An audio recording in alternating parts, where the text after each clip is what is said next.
Hi, I'm Catherine Best Gordon, the Sugar Freedom Woman, in the Sugar Freedom Kitchen.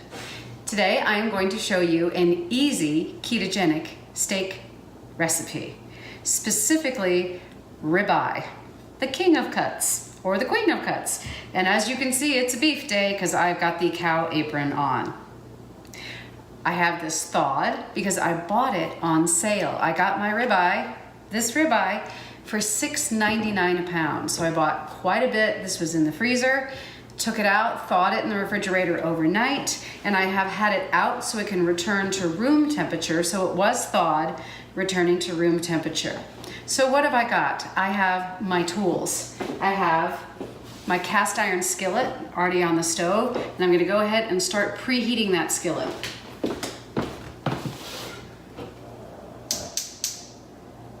So this is a high medium flame. My numbers go 1, 2, 3, 4, 5, 6, and then high, and I've got it on 4. So that's gonna get it good and hot. Got my hot pads ready to go. It's gonna take about 3 minutes to get to the heat where I want it to be. I'm not gonna put anything in the pan because I want this to be as simple as possible today. This is my super simple ribeye recipe. The pan is heating up for about 3 minutes. I'm gonna set a timer so I don't forget while I'm doing this video. Now I'm going to season the steak. I'm going to put one glove on.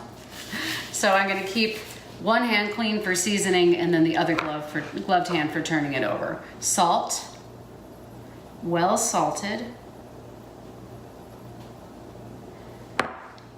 Pepper, well peppered. And organic garlic powder. So I'm not going to use a sliced or a crushed garlic because if I put it in the pan, it would burn and scorch. So the solution is to use garlic powder instead. And I'm actually gonna spread that around. I'm just gonna use my tongs, the back of my tongs, to kind of spread that around a little bit. Oh, the paper towel, I'll show you on the other side. So I'm gonna go ahead and turn it over. So I've already blotted it with paper towel a couple of times. You want to blot it because if you dry it a bit, that's how you're going to get that nice crust, that browning on each side as you put it in the pan. So fold that over, set that aside, salt, and pepper. And garlic powder, nice and easy. This comes out really fast. Takes a little practice to get it evenly spread around. And then next just a little thing that I like to do, a little bit of salt on the side. And whoops, a little bit of pepper on the side. If you were to do a standing rib roast, of course you'd have the seasoning on the outside making that nice crust. So there you have it. It's been blotted and it's been seasoned with salt and pepper. And we got just a little bit longer before we put it on the flame. So a little bit more on my tools. I have a very sturdy set of tongs. I also have a very sturdy metal spatula for turning it, so if it sticks a little I can get under it and get it turned over. All right, so I'm done with the seasoning, done with handling the raw meat. Away this goes. So we have a few more seconds and I want to thank my most recent subscribers. Thank you to Jolene, Odnu, Vicky, American Woman, Charlene, Amy, Caroline, Hassan, Lou, and Angela. And Lou is Lou Bortone. So thank you, Lou, because Lou has kind of been my coach on creating videos and helping me to get more comfortable on camera. Aha, it's time. Oh, it's smoking, ready to go. And away we go. On it goes. And there's that sizzle. I'm gonna go ahead and back it down to 3. Sizzling on one side. Let's go ahead and use the timer. 1 minute on each side. So as we wait for it to brown on that side, we'll talk a little bit more about keto. Ketogenic diet, the way I do it, and I've been keto since 2008. Of course, I take breaks sometimes. Sometimes I have other meals, but in general, following a ketogenic nutrition strategy for 10 years now. For me, that means less than 30 grams per day total of carbohydrate. Usually more like less than 25. And a great way to gauge that as well is a gram of carbohydrate, generally 4 calories per gram, so about 100 calories a day per carbohydrate. I'm going to count everything. If I have broccoli, I count that. If I have romaine lettuce, I count that. I count it all. I do not subtract for fiber. And so I'm going to eliminate sugar and grains and processed vegetable oils. A note about vegetable oils. Aha. Let's turn that over. Here we go. Sissy, shoot. And getting under it. Oh, beautiful. Yep, it's brown. Gonna tilt it up a little bit so you can see it is brown. Other side. Gonna hit that note. 1 minute. Vegetable oil, canola oil, corn oil, none of those oils. Please note that olive oil is not a vegetable oil. The olive is a fruit. Avocado is a fruit. So I'm going to have those oils too. So no vegetable oils, no grains, no sugars. Why? Because they make me hungry.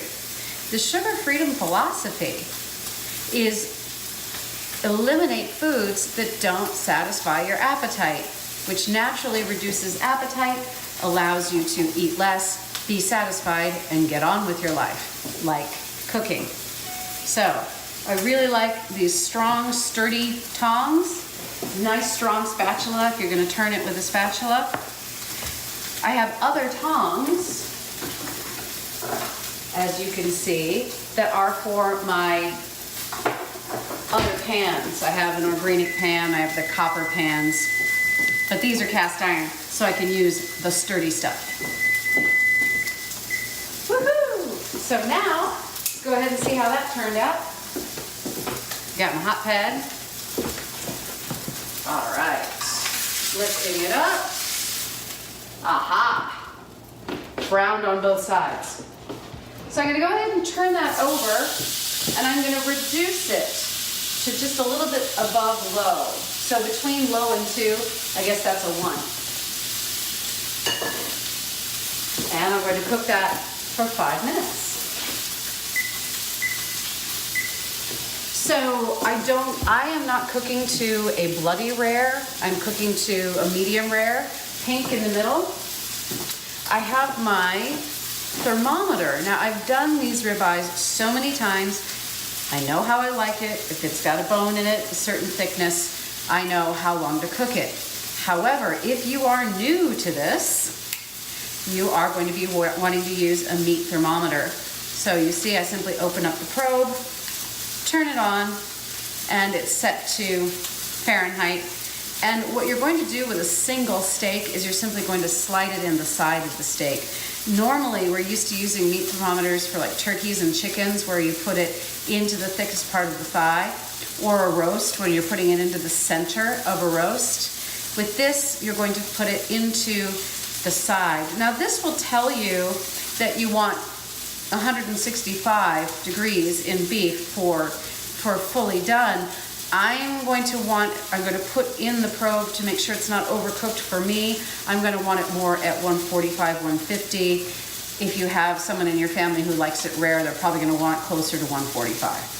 So have it out and ready to go.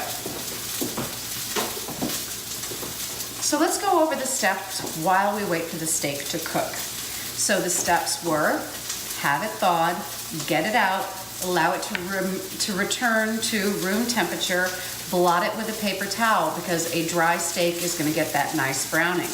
And then you're going to season it simply with salt and pepper and garlic powder, because if we try to put the actual slivers of garlic on them, they can end up charred. And we want this to be easy and simple. We want to get it all done right here on the stove as simply as possible. Have out your strong spatula, if you're going to turn it with a spatula, or have ready your strong tongs. So we've got a couple of more minutes, a couple of more tips for your ketogenic lifestyle.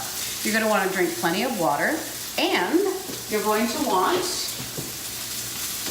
if you're getting started, it's good to have some broth handy. A lot of times as we get off of sugar and grains, as we transition from glucose metabolism into fatty acid metabolism, it requires a lot of hydration. You may flush water, you may lose sodium and electrolytes, so you want to put those back with some broth. My next recipe, I made a roast chicken, and you can find that roast chicken recipe here on this channel. And we're done eating the chicken, and I'm going to be pulling off all of the meat, and I'm going to be demonstrating how to make very simple chicken broth in your crock pot, and then you'll have your broth for your ketogenic diet. So it's really nice if you're getting started. Make a couple of recipes, make a whole chicken, boil a half a dozen eggs, more if you have more people in your family eating hard-boiled eggs. Be prepared. All right, we're continuing on. We got a couple of more minutes, and I'm thinking I'm gonna go ahead and do this a little bit rarer, so I can go ahead and flip this now. Because we're coming up on 4 minutes, so I'm going to go ahead and give it a flip. Here we go. Oh, this time I'm going to demonstrate with the spatula. Getting a hold of the pan, getting underneath it. Whoa, whoa, whoa. That was actually perfect timing. That was perfect timing. Would have been going a little bit too long otherwise. Beautifully brown. The way this is looking, and that's what cooking is all about. You have to watch and decide. I'm just going to go 3 minutes on this side. Cool. That should do it. What else can I tell you about going keto? When I go keto and I work with people, I'm a certified personal trainer. I'm also a certified fitness nutrition specialist, but you have to be very careful when you're working in nutrition. Only a medical doctor or a registered dietitian can specifically tell you exactly what to eat. A medical doctor or an RD can give you a food plan telling you what to eat. What I can do is tell you about my experience and talk about nutrition. One thing I can always do is I can talk about what I eat and what works for me. If you decide to go keto, you do need to talk to your doctor or a nutritionist, registered dietitian, and I'll tell you why. Especially if you have any medical issues, especially diabetes or anything like that. Because, for example, I have a friend of mine who did sugar freedom, but he was in contact with his doctor, and within just about a week, he needed to cut his insulin dose in half. So this is a powerful nutritional strategy. Anything powerful enough to have an effect can have a side effect. So please don't take this lightly. If you're gonna go keto, tell your doctor. Another reason why you should do that is we want to establish the effectiveness of the ketogenic nutritional strategy. We want our MDs and general practitioners to know that we're doing this so that they can observe and see the effects that it has so that they will feel better about this strategy. Another thing I want to talk about is the very simple way you set up your eating plan when you go keto. Here's what I do on my 3-day sugar strike. So I am going to eliminate sugar and grains. I'm also going to eliminate fruit and cheese and nuts on the sugar strike. It's going to be really, really simple. So I would be having my protein in the morning. It might just be bacon and eggs or steak and eggs. I might have maybe a quarter of an avocado at that point. Maybe some salsa. At lunch, I'm going to have a large romaine salad and another serving of protein, which is going to have some fat in it, olive oil on the salad for more fat. And then at dinner time, again, some protein with some fat. Remember, we're going keto, and I'm going to have an above ground vegetable with that. And that would probably be broccoli, cauliflower, or asparagus. So you see where we're going with this? Protein, fat, and an above ground vegetable at breakfast, at lunch, and at dinner, and generally a good-sized leafy green salad at lunchtime. You can go even stricter keto than that As you know, some people these days are going full-on carnivore. I will admit, I've done it. I've gone carnivore. I've done steak and egg days. I have done all protein and fat days. I really have. Clean plate.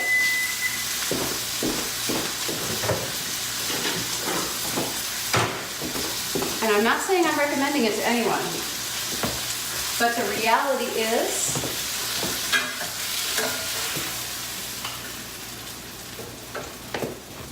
if I get in trouble with hunger, if my appetite gets out of control, the lower down I bring my carbohydrates, the higher my appetite control goes. So I might do a carnivore program for 3 days to really get my appetite under control if it's been out of control. For example, if I'm under a lot of stress, here's what often happens. I'll get under stress, I'll start to undereat, and then boom, the food obsession comes back. At that point, that's when I'm gonna go really strict keto and might even go a little bit carnivore. So as you can see, aha, there it is. I've pulled it off, it absolutely looks perfect. So one of the reasons I'm chatting with you for a little bit longer is I'm waiting a bit. Oh, there's one more thing I wanna do. Hang on. Let's crank this back up. I know we're keeping it simple, but there's one more simple thing you can do to finish this. And you're gonna take it and you're gonna sear it on the sides. So I'm searing the fat on the side of the ribeye. Searing it here and there.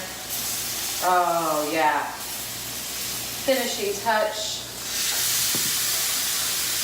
Picking it up again, searing it here, right there. And here, and here.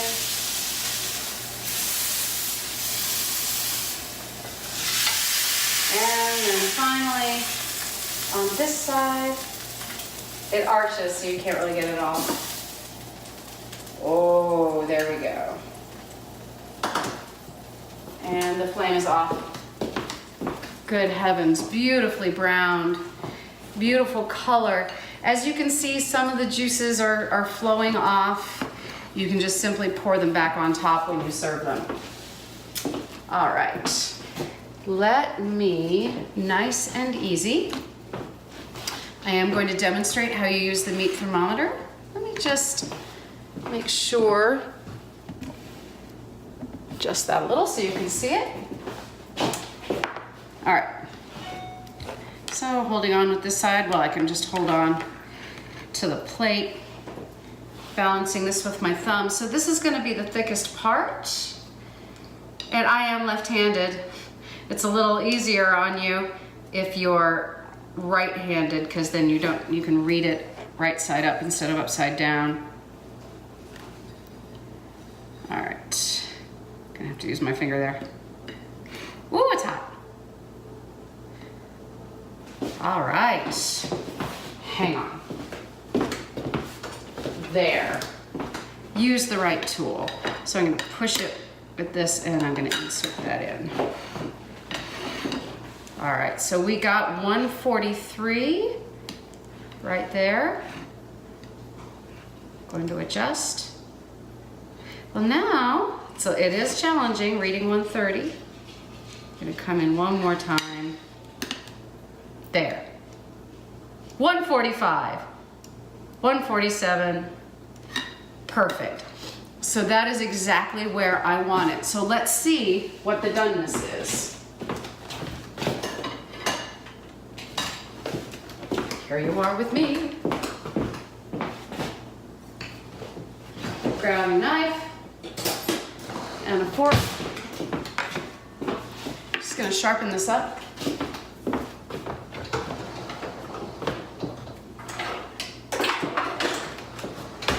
Dandy little item, just a little single knife sharpener. Slides right down into the slot and then draw it through a couple of times.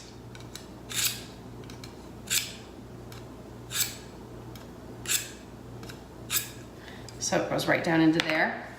I do also have one of these. Got this as at a pampered chef party. So it goes on the counter and it goes side to side. Just draw it through. There, that sounded like it worked. And clean paper towel. Wipe it off. I don't know if there's any shavings there. Okay, so let us slice this and see. So I'm gonna go right into the middle. This is for you. I wouldn't usually probably cut it in half, but since we're doing a video here, you wanna see how it went? Oh! All right, so that is a beautiful medium rare. As I said, if you like your steak more rare, you are not gonna cook it as long as this. Oh my goodness. Oh, wow. Ooh.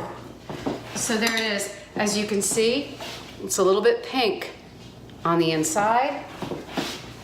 Beautiful. Go ahead. Oh, there's a little bit of the fat right there. Gotta have that. Here we go.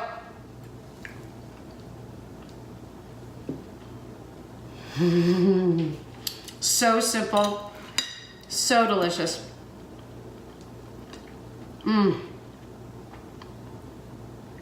Ready for company. Take a look at this. So if we slice along the bone here, go ahead and slice that up. And this part, I'm gonna plate that.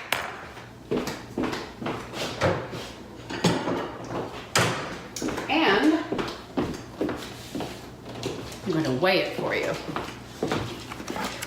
So to weigh it, put the plate on the scale, zero it out. And this, oh, you see that lovely, lovely piece of ribeye? 4.12 ounces, so a little bit more than 4 ounces. So there's a beautiful serving of ribeye for one person. And then another really lovely serving of ribeye for the next person. So 2 nice full servings out of this one ribeye steak. $6.99 a pound. Can't beat it. Delicious. Keep it simple. Keep it keto. Please like and subscribe. Share this recipe. Share this video. If you know people, if you have friends who are going keto and don't know how to do it, maybe they're confused about the cooking, maybe they're confused about how to set up, how to use their carbohydrates during the day. Maybe they're concerned about going carb-free, maybe they're concerned about keto flu. Share some of my videos with them, like and subscribe, help your friends, and stay strong and keto on. I'll see you on my next video. The next one I am going to be doing is simple keto chicken broth, which will help you prevent low-carb flu. Thank you so much for watching. You can get my entire nutrition program at sugarfreedom.com. Thanks, everybody.